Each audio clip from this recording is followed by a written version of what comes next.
there. I was born in St. Francis Hospital. Hell yeah.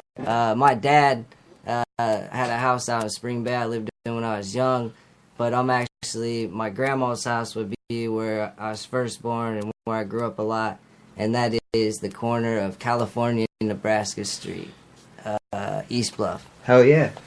I'm actually from the East Bluff myself. We said that earlier. Yeah. If anybody was listening, but that wasn't the official interview. East Bluff, proud. There's been a lot of Hell tap yeah. North End shout out tonight, man. Like, Love and Nap, King Mike, Kill, all the dudes down there doing big things, man. Cloud God, man.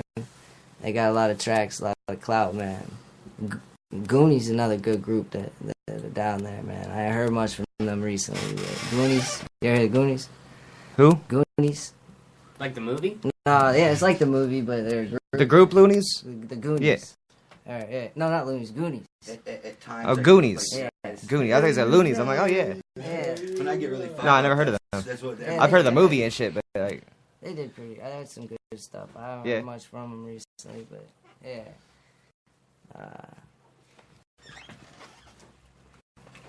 Yeah, man. Fucking Peoria till I go though, man. I probably should get it tatted somewhere. right. Well, that's dope that you're actually from Peoria, because I'm born and raised here myself. But how long you been doing it? Making music, promoting all the shit that you do. How long you been doing it? Alright. So, back when I was 14, I got to go in, and a dude named Sleep over in Metamora had a studio, man, and one of my, to kind of prefix, when I was 15, I lived, I was a street kid. Yeah. I checked back in home, but didn't do good at home, man, so I stayed different apartment complexes, quote unquote, and stuff like that. Yeah, And, quote unquote. Yeah, man, and then provided for myself, honestly. Like me and my brothers trapped together, usually about 3 of us, and we'd get a few apartments, and that's how, But, so a guy named Teddy G and a crew, his brother Dre, Smooth, motherfucking Blue, motherfucking, like these old, like, I don't know, they ain't old, but they're really respected type people, man. And, Yeah. Like, I ran with them really young, man, and they were older, and one of the things they was great at is they was like legends of rap in the city, man. Like they was really good back, like. I had a few like that myself. And That looked up too. I went in and I seen them. I was young, man. And shout out to Dub. I know Dub listen. Like, I don't know, man. It was just kind of cool being part of that crew, being so young, and them taking me in type shit. And I don't know, man. Like they made studios, but they went into studios, Yeah. and like just always rap, man. And like Teddy, man, could have been like he is and always will be in one of my minds, one of the greats. If Dre, he sounds just like Ja Rule. He really does. So if Ja Rule, That's not a bad thing. no, not now that Ja Rule's gone. It'd be great for him. He should make a comeback, But I seen him, man. And, I just fell in love with making music. Like I wanted to rap. Like it's just I don't know how to express it, man. Like it's just so I don't know. So like when you fall in love with somebody, a girl falls in love with you. If females that are listening, when you fall, either way, that's something that over time that can scar and go away and things like that. But you've heard of Basketball Jones. When you really fall in love with making art, like making music, making hip hop, that is art. Like it's like a soulmate that just doesn't go away. Like you can't get rid of that fix, man. Ever. Yeah. So It's like I said earlier, it's a part of your soul, and you can try to fight it off, but it's always gonna find its way to seep out. yeah, really, man. It really. I don't know what I man. would do if I didn't have a way to make music. Like, I'd probably just start. I have actually been in a position where I have like just in a holding cell with nothing and just start slamming on the wall or the fucking bunk and freestyling. I do that for hours on end. Fucking coming off dope sick in a fucking holding cell, pacing back and forth. I just start rapping and fucking singing and shit. And I did 6 months one time for some bullshit, man. Like, what?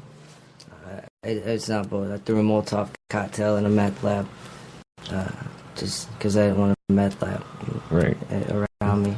It's kind of odd out there, vigilante. Actually, the judge might have told me I like made a joke and was like, "Who do you think you are, Batman?" I just kind of laughed. So, good lawyer and a lot of money later. I did 6 months. I've always had public pretenders. I don't know what a good lawyer means. Oh, man. Too poor for that. Straight up. So, who are your biggest inspirations, like, in life, in music? Like, who helped drive you to do what you do now?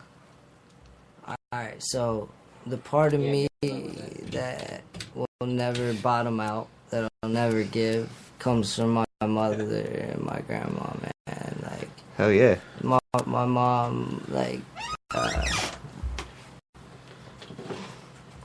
so when we were real young, I say East Bluff, but that's, where we ended up.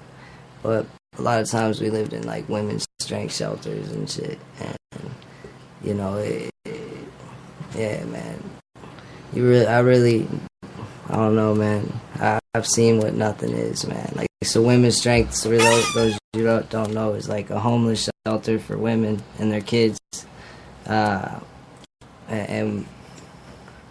that part will never let me bottom out or quit, man.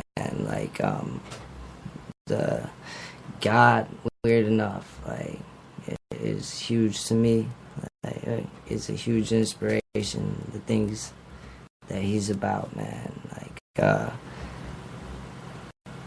I got good friends too that really, my cousin Jerry Slater. A lot of people know Slater Gang. Shout out, homie. Like, yeah, it's good. You got good friends too, man, that back you. You know what that's like, man. Like to get out there. My artist ambitions, man. I'm gonna put it out there right there, and I hope motherfuckers compete against me, man. I hope motherfuckers say, "Nah, that's what I want. That's what I want. I want to be the best in the world. I want that title Lil Wayne recently held, that y'all tried to give to Kevin Gates, that y'all try to keep giving to unworthy people. I want that title that Eminem held. Either my music will Lil stop. Wayne really get that title though. Yeah. I find that hard to fucking believe. What? Lil Wayne, the greatest rapper in the world. I so found it hard to believe for a T.I. long had it fucking for a time. while. It's just Fucking too T.I.'s garbage though. it's Why just are all these garbage ass rappers getting Nah. fucking Dope Man was one of the illest CDs I ever heard. Nah, the greatest rapper in the world right now, no shit, Tech Nine. Still though, Who's dropping this shit? I like agree Tech, with you though? at one point in life. No, actually, I take that back. The greatest rappers alive right now is fucking Scrim and Ruby. Get the fuck out of here, dude. No, Oh my god. no. Actually, Scrim is the See, greatest don't, fucking rapper I fuck alive. around. I fuck with Suicide Boys, but nah. Scrim- Their music sounds good, but no. Scrim is the greatest rapper alive at the fucking moment in time. See, I love that. Shout out Take to another Scarecrow. shot, bro. No, I'm going to. I think Greatest I need rapper one after alive that. at the time. But like I ain't saying that I'm that yet, man. Like in my songs, you'll hear different aspects. That song I've been doing with Mike and them, we be doing, people try and classify as like trap, Yeah. but in my words, it's not trap words. Yeah, it's I'm not.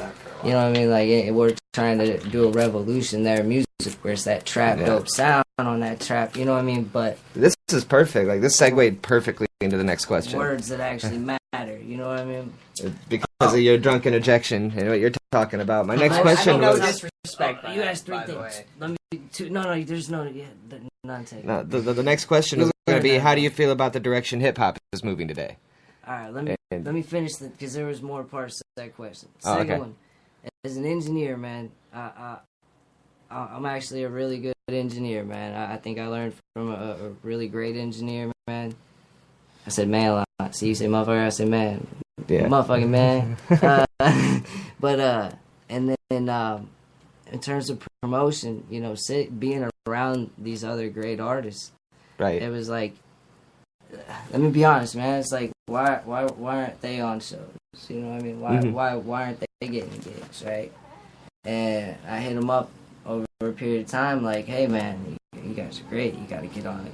You know what I mean? It ended up being us 13, you know, that did that show 3 Saturdays ago, and since then, them artists or people have heard them all, and they're going everywhere. You know what I mean? Like, and that was, I just wanted to share in that, like, and I don't know, it just was kind of hard seeing them not have that outlet. So I mean, yeah, I'm gonna keep promoting shows because it's not, the money comes back enough where whatever you give back, you know, you get back or whatever. But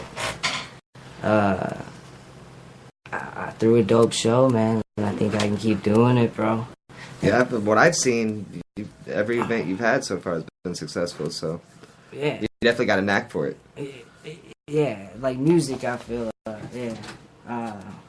bigger things though, that's why I stopped for a minute, is like I want to have a festival, a rap festival, people that are interested in that, I want to start linking up about getting the right venue where we can do a weekend festival towards the end of even this summer, hopefully, where we can have non-stop hip-hop festival, you know what I mean, and it'd be dope, something different, man.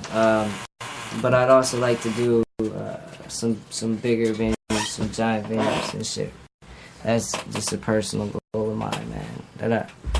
So I've actually reached out and talked to a few people about it, funny enough, like trying to, yeah, it'd be, shit, man. It's about getting a certain amount of artists on when you come to that, man. Like, and them, you know, making sure every time, it's a lot of fucking work. That's what it is, man. It's a huge fucking headache. And never ending. Yeah. Ever since A-Dub's gotten into show promotion, as it's non-stop. Once you start getting events stacked up, it gets non-stop. But I enjoy it, man. I do. It's fun. I do. I love it. It But it definitely keeps you busy. That's for sure. Like, since then, artists wanting to do shows, like I don't have a choice but to keep going, and then people show out, man. I love it, so I'm gonna keep doing it. And I want a team, like we've already talked about. I want a team where with you, and other people out here doing this, like, and work together, man, and do towards bigger goals, bigger scenes, man. I see a bright future starting this year. Yeah, everybody can feel it. Like I said, next question, my bad. I wanted to. Do you wanna? Well, that was actually the third question. I got carried away because Mung's drunk interjection spun off an awesome side combo. Mung is the best hype man in the game. Mung's the shit. Like, or something like it. You're lucky to have him, bro. If people that have seen Infamous live, man, the hype man that fills them really bars, that lets this motherfucker breathe. He's gonna have his own shit out eventually. Young Mung is an artist on A-Dub. He just doesn't have his own shit yet. But that's coming. I refuse to and you already know about Garbage Pail Kids. And that shit's gonna be dope. It's so, funny that it's Garbage Pail, though. Why not, you go ahead and introduce your first song for the night. Okay. And then when we come back from that, we'll start the next round of questions. Alright. Untamed Nation, man. This is actually a story to my son, but it's telling him, like, what's going on in the world and how I see it, and I don't know, man. Just Untamed Nation is bigger than a song. It's bigger than that, man. It's all of us that are done with this bullshit. These people that it's not just music. It's politics. It's fucking movies. It's the people that put evil